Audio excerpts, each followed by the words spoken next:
नमस्कार, स्वदेश न्यूज की खास पेशकश में आपका बहुत स्वागत है। मैं हूं आपके साथ ऋषभ राय। छत्तीसगढ़ में दागी सरकार अफसरों की भरमार है। ऐसे अफसर जिन पर सरकार की योजनाओं को जमीनी स्तर पर लागू करने की जिम्मेदारी होती है, उन्हीं अफसरों पर भ्रष्टाचार, आय से ज्यादा संपत्ति समेत बेहद गंभीर आरोप है।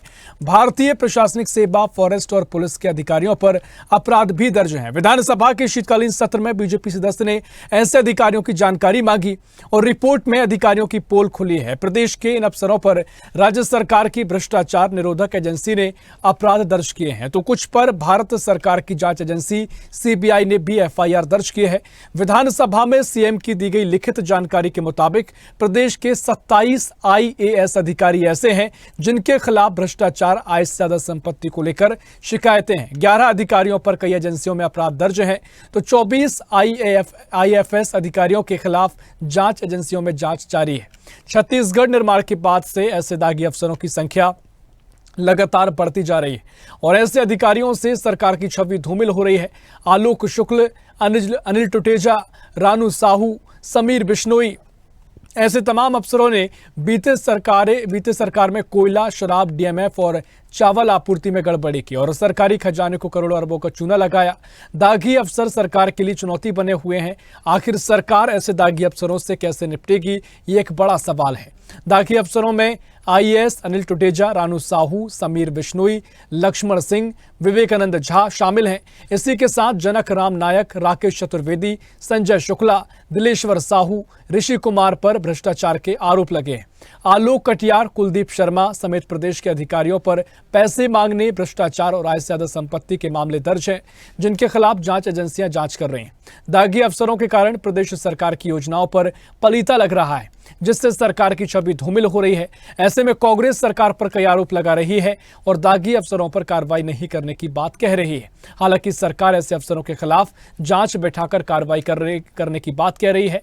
देखना महत्वपूर्ण होगा क्या कुछ आगे की तस्वीर रहेगी। कुछ प्रतिक्रिया है, पहले वो आपको सुनवा देते हैं। देखिए, विधानसभा में और प्रश्न के उत्तर पर माननीय मुख्यमंत्री जी के द्वारा, सरकार के द्वारा बताया गया है कि जांच का विषय है, केंद्रीय एजेंसियां भी जांच करती हैं और जब तक कि, क्योंकि आईएएस या आईएफएस जो अफसर हैं उनके खिलाफ में एक प्रक्रिया के तहत जांच की जाती है और यदि जांच में सही पाया जाएगा तो निश्चित रूप से विष्णुदेव साय जी की सरकार है वो कार्यवाही जरूर करेगी। लेकिन कई बार ऐसा होता है कि जांच में ऐसी बातें सामने आती हैं कि दुर्भावनावश भी कई बार शिकायत की जाती है, ऐसे बहुत से विभिन्न मामले होते हैं। तो सारी जो जांच है वो पूरे तह तक जाएगी और जो भी इसमें होगा, जैसा भी निर्णय होगा, वो सरकार उसको निर्णय लेने में सक्षम है और सक्षमता से काम करेगी। देखिए, बड़ा दुख का विषय है कि अगर प्रदेश के मुखिया से प्रश्न किया जाए और वो ये कह दें कि हमारे पास जानकारी नहीं है, तो इससे ज़्यादा दुखद पहलू कुछ नहीं हो सकता। निश्चित तौर पे जिन्होंने भी इस छत्तीसगढ़ की जो लोगों की कमाई है, जनता की जो गाड़ी कमाई है, अगर उसको लूटने का प्रयास किया है और भ्रष्टाचार में लिप्त है, तो उनके ऊपर सख्त से सख्त और कठोर से कठोर कार्रवाई करना चाहिए। लेकिन जिस प्रकार से हम पिछले 4 दिनों से विधानसभा में देख रहे हैं कि उनके ही विधायक उनको घेर रहे हैं और उनके सवालों का जवाब नहीं दे पा रहे हैं। निश्चित तौर पर हम विपक्ष में होने के कारण हम तो जनता की आवाज़ को बुलंद कर ही रहे हैं। पहला तो मैं आपके माध्यम से एक और कहना चाहता हूँ कि जितने भी आईएएस, आईपीएस, आईएफएस के पद हैं, तत्काल केंद्र सरकार को यहाँ पर उसको फुलफिल करना चाहिए, क्योंकि उससे काम इफेक्ट होता है। और उसके बाद जिनके ऊपर भी भ्रष्टाचार के आरोप हैं, उनके ऊपर तत्काल संज्ञान लेके, सुमोटो लेके उसको तत्काल कार्रवाई करनी चाहिए, ताकि छत्तीसगढ़ की जनता को उस पर न्याय मिल सके। तो यहाँ पर आपने देखा, विपक्ष यानी कांग्रेस ने कई आरोप लगाए हैं। छत्तीसगढ़ में दागी अफसरों की संख्या लगातार बढ़ती जा रही है और ऐसे अधिकारियों से सरकार की छवि भी धूमिल हो रही है। इसमें तमाम नाम सामने आए हैं। आलोक शुक्ल हैं, अनिल टुटेजा हैं, रानू साहू जैसे नाम है। 27 अफसरों के नाम बताए गए हैं जो कि दागी हैं और उन पर कार्रवाई कैसे होगी, कब की जाएगी, बड़ा सवाल है। चर्चा की शुरुआत करेंगे। मेहमान हमारे साथ जुड़ गए हैं, भारतीय जनता पार्टी से प्रवक्ता है दिनेश अग्रवाल। दिनेश जी, बहुत स्वागत है आपका स्वदेश न्यूज में। और कांग्रेस से प्रवक्ता है अनिल चौहान जी, बहुत स्वागत है आपका स्वदेश न्यूज में। चर्चा की शुरुआत करेंगे। अनिल जी, पहले मैं आपके पास आऊंगा, क्योंकि जिस तरीके से प्रतिक्रिया हम सुन रहे थे, तमाम जो अफसर हैं, तमाम ऐसे दागी रह चुके हैं, तमाम तरह की योजनाओं में पलीता लगाने का काम किया गया है। कांग्रेस किस तरीके से देख रही है, क्योंकि कई सवाल ये भी कि पूर्व की सरकार में अफसर रहे और वहां से इन्होंने भ्रष्टाचार की शुरुआत की है। देखिए ऋषभ जी, आपको और स्वदेश न्यूज के विद्वान दर्शकों को, साथी पैनलिस्ट को मेरा नमस्कार जी। बहुत गंभीर विषय है ये, और ये सिर्फ छत्तीसगढ़ की समस्या नहीं है, पूरे हिंदुस्तान में दागी अफसरों को बचाने का खेल भारतीय जनता पार्टी खेलती है। भारतीय जनता पार्टी इन लोगों को दूसरे केंद्रीय एजेंसियों में डेपुटेशन में भी भेजती है और उनसे इस एवज में राजनीतिक दुर्भावनावश कार्रवाई भी कराती है, जिसका समस्त दृश्य पूरी जनता के सामने है। तो इन दागी अफसरों को महत्वपूर्ण पदों पर बैठाना और इनके माध्यम से विपक्ष को कुचलना, ये खेल भारतीय जनता पार्टी खेलती है।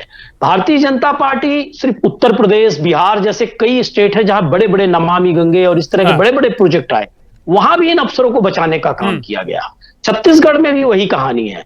आप देखिए कि विधानसभा में मुख्यमंत्री सहित मंत्री सब बगले झांकते थे अधिकारियों की जब आप बात आती थी। दूसरी बात आप देखिएगा, भारतीय जनता पार्टी का एक और पैटर्न है, इन अधिकारियों के भ्रष्टाचार को हमेशा अपोजिशन पर थोप देना। कोई सरकार कभी रही है तो फलाने अधिकारी ने फलाने पार्टी के कारण ऐसा किया, और 2-3 अधिकारियों को जेल भेजकर पूर्ववर्ती सरकार को दोष देना। पूरी भारतीय जनता पार्टी की डबल इंजन सरकार का फोकस सिर्फ इस बात पर है कैसे विपक्ष पर लांछन लगाया जाए, आरोप प्रत्यारोप लगाकर उनकी छवि धूमिल की जाए, उनके खाते सीज किए जाए, उनका सिंबल छीना जाए, दलों को तोड़ा जाए।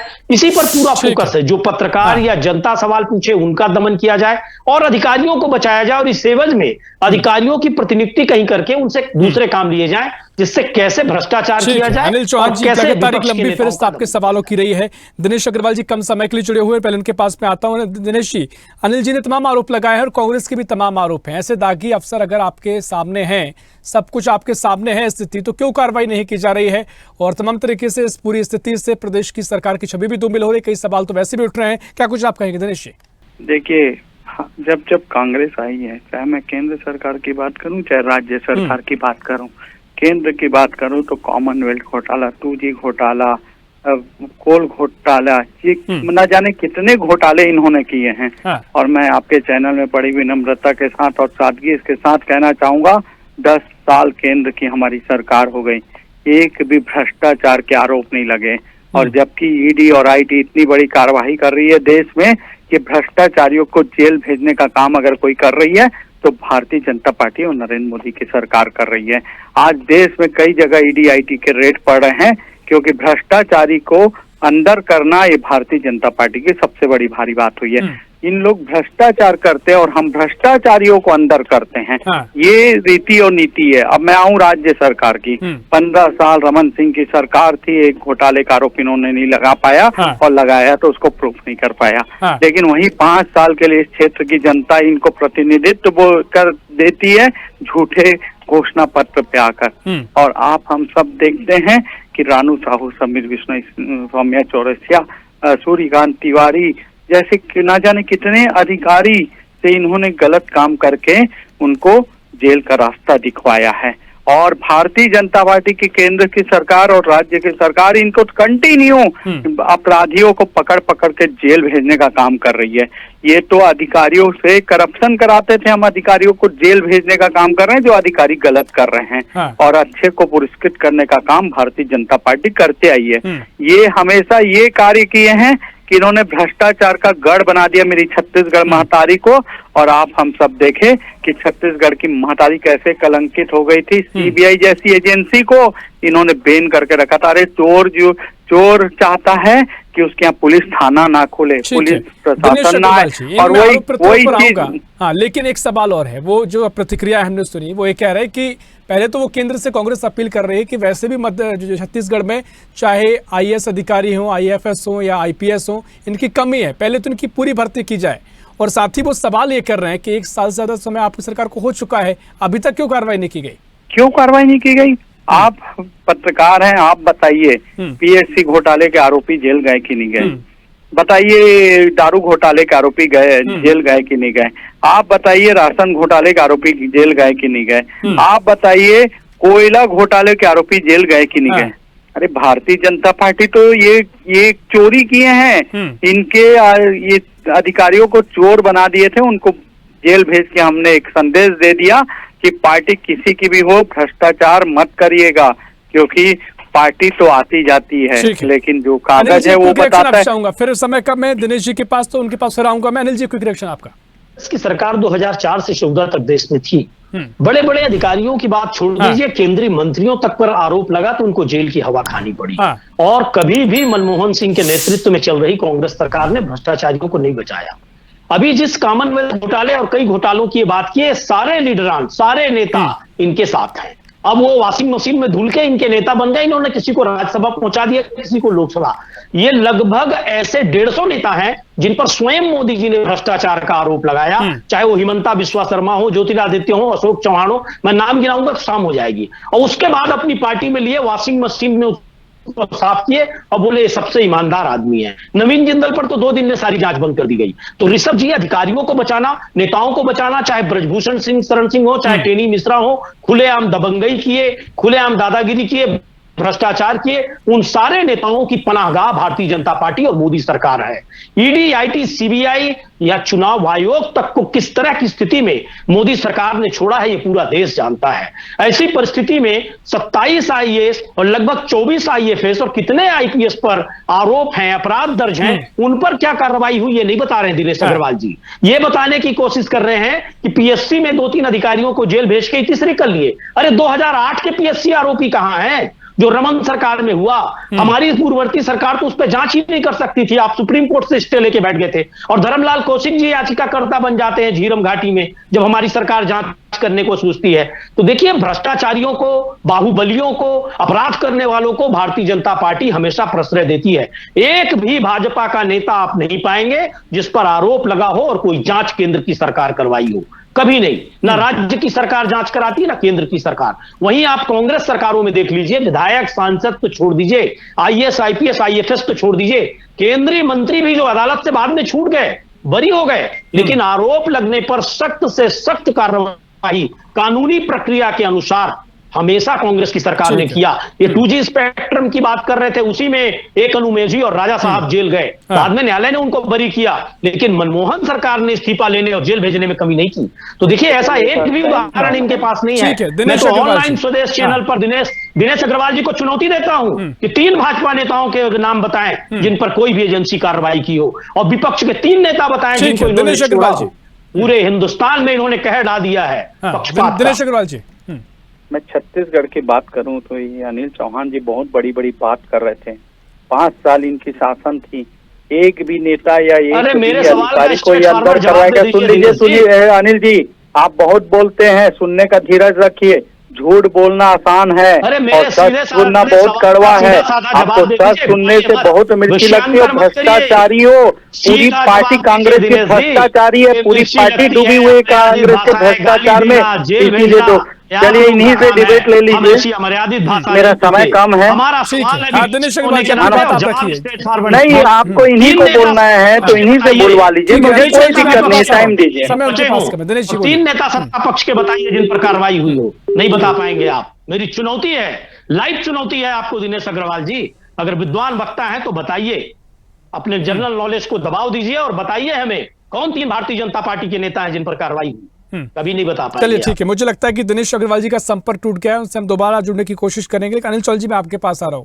तमाम तरीके से अब आरोप प्रत्यारोप का दौर तो चलता है। अब यहाँ पर भारतीय जनता पार्टी आप पर आरोप लगा रही है कि आपके शासनकाल में क्या हुआ करता था, तब क्या स्थिति थी। तो जनता के बीच कहीं ना कहीं कंफ्यूजन पैदा होता है। जनता किसकी बात पर भरोसा करे?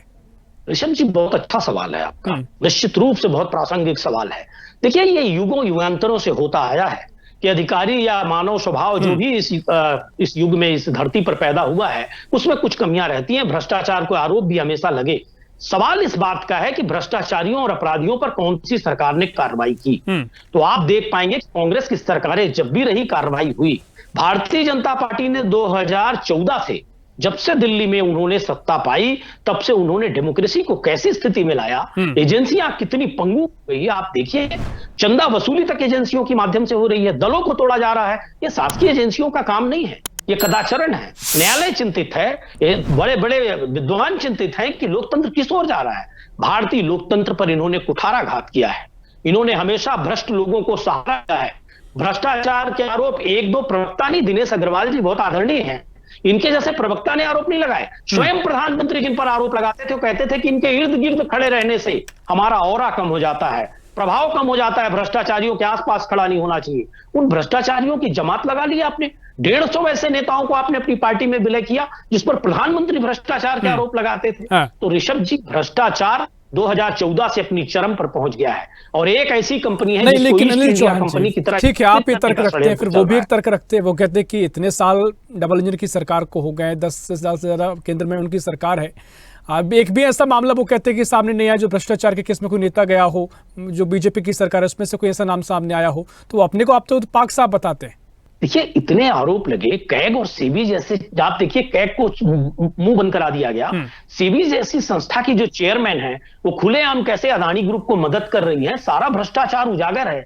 इन्होंने हर मामले में भ्रष्टाचार किया है, चाहे सेना का मामला देख लीजिए आप, पुलवामा में आज तक दोषी नहीं पकड़े गए, पुलवामा के नाम पर इन्होंने वोट ले लिया, आज तक वो रहस्य बरकरार है कि क्या हुआ था।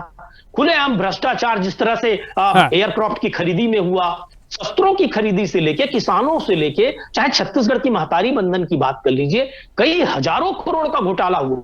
और एक घोटाले की तस्वीर भी अलग बन गई है ऋषभ जी, ठेकेदारों को मोबिलाइज करना, उनसे बड़ी संख्या में चंदा वसूली करना, कुछ 1 नंबर का, कुछ 2 नंबर का। अगर माननीय सर्वोच्च न्यायालय ने एसबीआई को फटकार नहीं लगाई होती तो आप चंदा पाने वालों की इनकी असलियत भी नहीं जान पाते कि सीबीआई का छापा पड़ रहा है और दूसरे दिन 200 करोड़ का चंदा भाजपा को।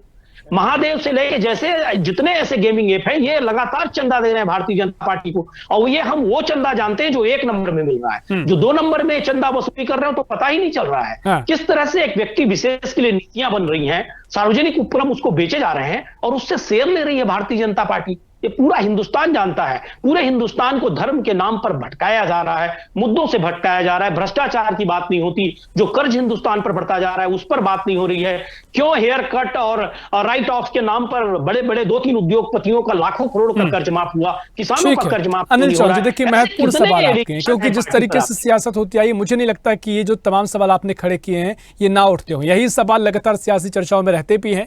सवाल ये यहाँ से खड़ा होता है कि आपके तमाम कार्यकर्ता, बहुत बड़ा संगठन देश में आपके पास है जो लोगों से जुड़ा हुआ है, लोगों के पास जाता है, लोगों को समझाते हैं, बातचीत होती है, लोग आपकी बात को कोई गंभीरता से लेते हैं। आपका एक बहुत बड़ा संगठन में कार्यकर्ताओं का वर्ग भी है, समर्थन करने वालों का भी वर्ग भी है। सवाल ये कि छत्तीसगढ़ में तो अच्छी स्थिति हमने देखी कांग्रेस की, जब आपकी सरकार बनी इस बार भी अच्छी स्थिति दिखाई दे रही थी, लेकिन अगर देश के मुद्दों पर आपने सवाल खड़ा किया है तो देश में क्यों भरोसा वो कांग्रेस नहीं जीत पा रही है? उसकी भी तो कई वजह हो सकती है, क्योंकि लगातार बीजेपी पर आरोप लगाना क्या ये उचित होता है?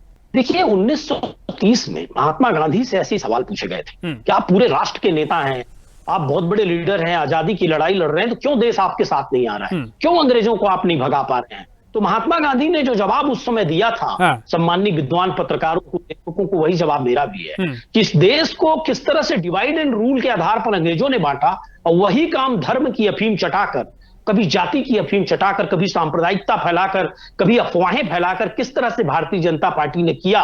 और जिन मुद्दों पे 2014 में सरकार में आए, महंगाई, रोजगार, भ्रष्टाचार, रुपए का अवमूल्यन, रसोई गैस की कीमत, पेट्रोलियम पदार्थों की कीमत, मैं आपके लोकप्रिय चैनल पर यह कहना चाहता हूं कि आपके विद्वान दर्शक भी सुने कि क्या ये सारे मुद्दे उठाए जाते हैं? नहीं उठाए जाते। अब सिर्फ हिंदू मुसलमान, यहां मस्जिद थी, यहां मंदिर था, यहां उसको मुसलमान ने मार दिया, इसको हिंदू ने काट दिया, यहाँ हिंदू वर्सेस ईसाई छत्तीसगढ़ में बस्तर से लेकर अंबिकापुर तक, ये हमारे मुद्दे नहीं है ऋषभ जी। संवैधानिक व्यवस्था हमारे यहाँ है, सभी को जीने का अधिकार है, सभी को बराबरी का अधिकार है, समानता का अधिकार है। कभी संविधान बदलने की बात, कभी हिंदू राष्ट्र बनाने की बात। ये क्यों? क्योंकि मूल मुद्दे से जनता को भटकाने का काम करना है।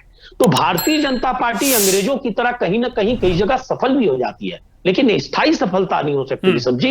हिंदुस्तान की जनता, हिंदुस्तान की आत्मा आपसी भाईचारे, प्रेम और विकास में टिकी हुई है, और आप देखिएगा कि जनता इस विषय को जरूर समझेगी। थोड़ा समय जरूर लगता है, लेकिन ऐसी शक्तियां जो नकारात्मक ढंग से काम करती हैं उनको जनता मुंहतोड़ जवाब जरूर देती है। हम अपनी मर्यादाओं और संविधान द्वारा निहित व्यवस्थाओं के तहत अपना काम कर रहे हैं, और एक दिन उस समय भी कांग्रेस सफल हुई थी और अब भी कांग्रेस सफल होगी ऋषभ जी। समय का इंतजार है। ठीक है, आपने महत्वपूर्ण जवाब आपने दिया, आपने आपके तर्क हो सकते हैं, लेकिन ठीक है, मुद्दे पर एक बार दोबारा लौटते हैं, समय कम बचा हुआ है। अनिल जी, के जो लगातार सरकार कह रही है कि जीरो टॉलरेंस की नीति पर हम काम कर रहे हैं, अब अगर इतने नाम सामने भी आए हैं जो भ्रष्ट या फिर दागी अधिकारी अफसर हैं, वो कह रहे हैं कि इन पर धीरे धीरे आगे कार्रवाई की जाएगी। लगातार पीएससी घोटाला हो, तमाम तरीके से और भी मामले हों, उन पर कार्रवाई की गई है, तो वो क्रम से आगे बढ़ रहे हैं। अब जो नाम भी हैं इन पर भी आगे कार्रवाई देखने को मिलेगी। देखिए ऋषभ जी, ये चेहरे और कभी भी चेहरे के हिसाब से कार्रवाई करते हैं। बड़े अधिकारियों को, दागी अधिकारियों को आज भी भारतीय जनता पार्टी बचाने का काम कर रही है। जो वास्तविक कार्रवाई है वो करना नहीं चाहते, नाम उजागर नहीं करना चाहते। विधानसभा जैसे गरिमामयी सदन में आप देखिए कि मुख्यमंत्री जी जवाब देने से बच रहे थे कि वो कौन से भ्रष्ट अधिकारी है। कार्रवाई करना तो दूर की बात है। देखिए भारतीय जनता पार्टी ऐसे भ्रष्ट लोगों को हमेशा प्रश्रय देती है, और मैंने पहले भी कहा, इन्हीं लोगों के माध्यम से दूसरे काम कराने का तरीका खोजती है। और जो ऐसे खुशामद पसंद अधिकारी हैं, उन्हीं के निर्देश पर जब आपने देखा होगा कि भारतीय जनता पार्टी को बहुमत मिला, सरकार का गठन भी नहीं हुआ था और हसदेव अरण्य में कटाई चालू हो गई। ये वही खुशामद पसंद अधिकारी थे जो चाहते थे कि भारतीय जनता पार्टी की सरकार बनने से पहले अपना नंबर बढ़ा ले। वहां आदिवासियों का शोषण चालू हो गया, वहां कैसे एक निजी कंपनी को लाभ पहुंचाया जाए, खेल चालू हो गया। तो देखिए यहीं से आप अंदाजा लगा लीजिए कि भारतीय जनता पार्टी कभी स्वच्छ हाथों से, स्वच्छ मानसिकता से काम नहीं करती है। उसका सिर्फ टारगेट ये होता है कि कुछ चुनिंदा लोगों पर कार्रवाई करे। 2008 के पीएससी घोटाले को माननीय उच्च न्यायालय ने माना कि घोटाला हुआ है, काउंसलिंग गलत ढंग से हुई है, पद गलत ढंग से बांटे गए हैं। क्या हुआ उस मामले का? रमन सरकार का वह मामला माननीय सर्वोच्च न्यायालय में स्थगन के आधार पर रुका हुआ है, यथा स्थिति बनी हुई है। उस मामले को डबल इंजन की सरकार आज तक सॉल्व नहीं कर पाई। आप सोचिए कि 16 सालों की नौकरी कर चुके हो लोग, कितने महत्वपूर्ण नीतिगत निर्णय ले चुके होंगे, लेकिन ये डबल इंजन की सरकार कार्रवाई नहीं कर पाई। जब हमारी सरकार कांग्रेस की थी उस समय माननीय सर्वोच्च न्यायालय की यथास्थिति के कारण हम लोग कुछ कर नहीं पाए। 2016-17 में माननीय उच्च न्यायालय ने उस मामले में ऑर्डर किया कि ये स्थिति है। उसके बाद भी आज तक आप देख लीजिए कि भारतीय जनता पार्टी पहल नहीं करती। अभी आप देखिए सिपाही भर्ती में, आरक्षक भर्ती में कैसे एक आरक्षक को फांसी लगानी पड़ी। किस तरह से जीरो टॉलरेंस की बात करने वालों की स्टेट में कभी दवाई घोटाला हो रहा है, कभी चाकूबाजी हो रही है, कभी बलात्कार हो रहा है, कभी कलेक्टर एसपी का कार्यालय जल रहा है। किस बात का जीरो टॉलरेंस? अगर ये जीरो टॉलरेंस है तो आप कवर्धा से बलरामपुर से लेकर बलौदा बाजार तक छत्तीसगढ़ महतारी का बदन जल रहा है, हमारी माताओं बहनों के साथ बलात्कार हो रहा है, रोज चाकू तलवार चल रहे हैं। अभी आप देखिए कि कई वर्षों में इस सरकार के आंकड़े हैं कि एक वर्ष में जो अपराध का आंकड़ा है, ऐसा छत्तीसगढ़ में आंकड़ा कभी नहीं रहा। अप्रत्याशित रूप से वृद्धि हुई है। क्या ये जीरो टॉलरेंस है? अगर ये जीरो टॉलरेंस है, ये अच्छे दिन है ऋषभ जी, तो छत्तीसगढ़ का जन जन कह रहा है कि ऐसे अच्छे दिन और ऐसे जीरो टॉलरेंस हमें नहीं चाहिए। ये विष्णु भोग की सरकार है, ये विष्णुदेव की सरकार नहीं है। सरकार में नेताओं में सरफुटअव्वल चल रहा है। उप मुख्यमंत्री मुख्यमंत्री के पद को नहीं मान रहे हैं, वो आपसी प्रतिस्पर्धा में लगे हुए हैं। वित्त मंत्री जी अपनी हाँक रहे हैं, सरकार में अनुभवहीन मंत्री बैठे हैं और सरकार की सांसें फूली हुई हैं एक साल में। आप देखिए कि जनता के कोई भी काम नहीं हो रहे हैं। ठीक है अनिल चौहान जी, एक लंबी फेहरिस्त, लंबा एक पूरा पर्चा आपके पास है सवालों का, अपने तमाम सवाल खड़े किए हैं और कई गंभीर सवाल भी हैं। मुझे लगता है कि अगर दिनेश अग्रवाल जी होते बेहतर प्रतिक्रिया उस पर वो देते, लेकिन लगातार तर्क आपके अपने होते हैं, उनके अपने तर्क होते हैं। मुझे लगता है कि बेहतर तरीके से जनता ये तय करेगी किसके तर्क पर जनता को भरोसा है। तस्वीर आगे क्या नजर आएगी वो भी देखना महत्वपूर्ण होगा। समय हमारे पास इतना ही। बहुत शुक्रिया करना चाहूंगा अनिल चौहान जी आपका चर्चा में शामिल होने के लिए। तो जिस तरीके से छत्तीसगढ़ में लगातार दागी अफसरों की संख्या बढ़ती जा रही है, तमाम नाम भी सामने आ चुके हैं।